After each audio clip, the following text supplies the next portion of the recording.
1. 그날 이후 아이는 어른이 되었다. 비가 내리던 어느 아침, 노란 우비를 입은 아이가 학교로 향했다.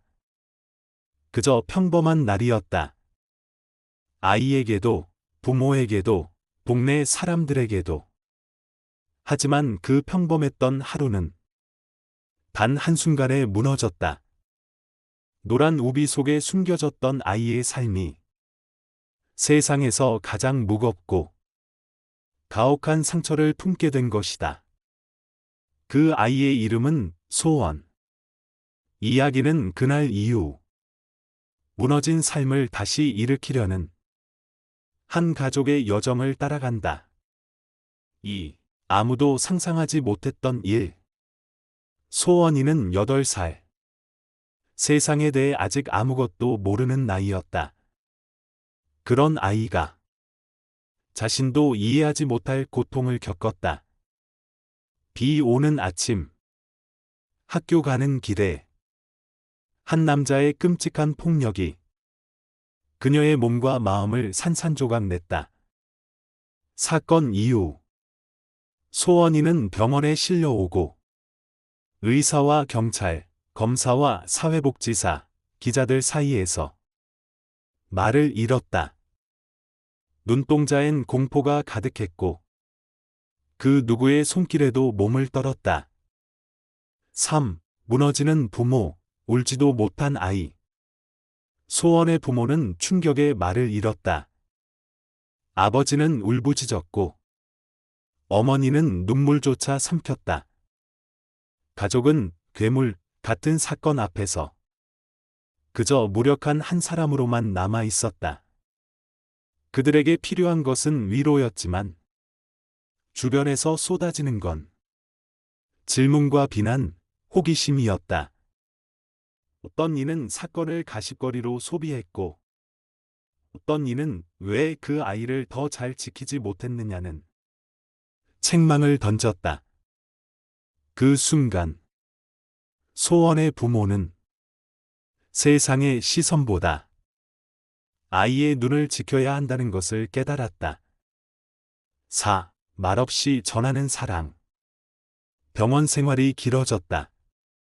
소원이는 말을 잃었고 눈조차 제대로 마주치지 못했다. 부모는 매일매일 소원 앞에서 웃어 보이려 애썼다. 병실에 놀이공원 포스터를 붙이고 슬픈 표정은 화장실에서만 했다. 그들에겐 오직 하나. 이 아이를 다시 웃게 하자는 그 목표 하나만이 존재했다. 아버지는 삐에로 분장을 하고 병실로 들어가 딴 사람인 척 했다. 그렇게라도 소원에게 다가가고 싶었다. 그 거짓된 얼굴 속에서 그는 울고 있었다. 하지만 아이는 처음으로 아버지를 다시 바라봤다. 5. 작지만 깊은 회복의 시작. 한 걸음. 소원은 스스로 병실을 나섰다. 처음엔 조심스럽게, 그 다음엔 조금 더 강하게. 정신과 치료, 놀이 치료, 친구와의 교감, 그리고 무엇보다 부모의 끊임없는 사랑이 그녀를 다시 세상으로 이끌었다. 무엇 하나 급하지 않았다. 단지 매일 조금씩 사람으로서의 온기를 되찾아가는 시간들이 그녀를 일으켰다. 6. 공포의 대상, 다시 마주한 진실. 가해자의 재판이 다가왔다. 법정에 선 아이는 다시 기억을 꺼내야 했다. 그 기억은 고통 그 자체였다. 그러나 이번엔 혼자가 아니었다. 부모가 있었고, 의사가 있었고, 응원하는 이웃이 있었다. 소원이는 법정에서 용기를 냈다. 떨리는 목소리로 눈물을 참고 자신이 겪은 것을 말했다. 그날 세상은 처음으로 그 아이의 목소리에 귀를 기울였다. 7. 끝은 없지만 다시 살아가는 삶. 영화는 말하지 않는다. 이후 소원이가 온전해졌다고. 모든 상처가 다 치유되었다고. 하지만 분명한 건 그녀는 멈추지 않았다는 것이다.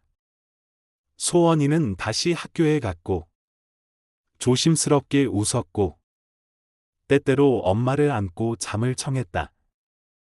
그 웃음은 이전과 다를 것이다.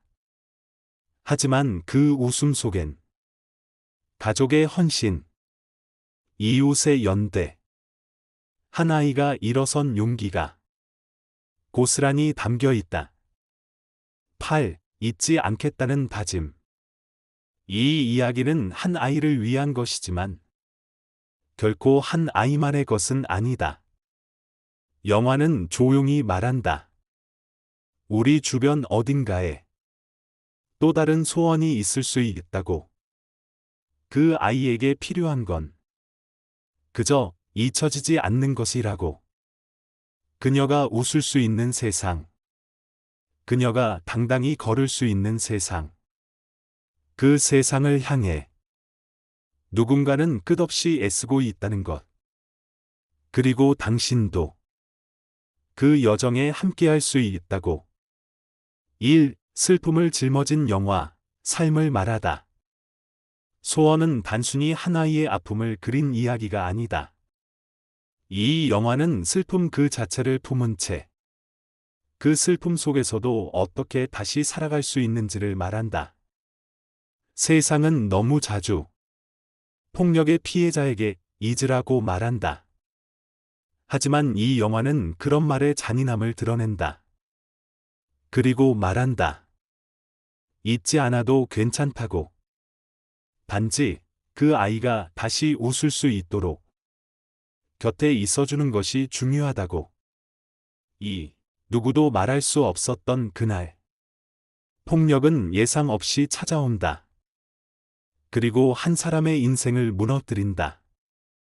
소원이 겪은 그날은 모든 것을 바꾸었다. 이 영화는 폭력을 직접 보여주지 않는다.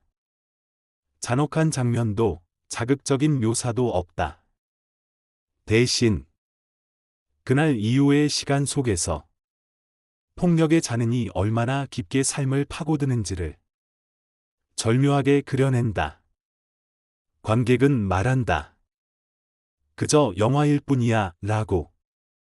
그러나 마음 깊은 곳에서 이야기가 꺼낸 진실의 무게는 결코 가볍지 않다. 3. 피해자를 말할 때 세상이 빠뜨린 것. 영화는 관객의 감정을 자극하지 않는다. 오히려 담담하게, 조심스럽게 다가간다. 피해자 중심의 서사를 유지하면서도 그 피해가 한 가족 전체, 나아가 공동체 전체에 어떤 상처를 남기는지를 섬세하게 보여준다. 우리가 보통 잊는 것이 있다. 사건 이후에도 피해자는 여전히 살아간다는 것. 다시 웃어야 하고, 다시 길을 걸어야 하며, 다시 사람들과 마주해야 한다는 것. 소원은 바로 그 별표 이후의 시간, 별표를 말한다. 그리고 그 시간이 얼마나 고통스럽고, 동시에 얼마나 숭고한지를 보여준다. 4. 웃음 속에 숨어 있는 울음. 삐에로 분장을 한 아버지의 모습. 그 장면은 영화 전체에서 가장 잊히지 않는 이미지다. 아버지는 소원 앞에서 웃는다. 하지만 그 웃음은 가면이다. 그 이면에는 꺾인 자존심, 세상에 대한 분노, 자신의 무능함에 대한 죄책감이 파도처럼 밀려 있다. 그러나 그는 웃는다. 자식 앞에서는 무너질 수 없다는 그 절박한 마음 하나로. 이 영화는 그런 부모의 사랑을 과장 없이 그려낸다. 울음 속에 담긴 사랑, 침묵 속에 담긴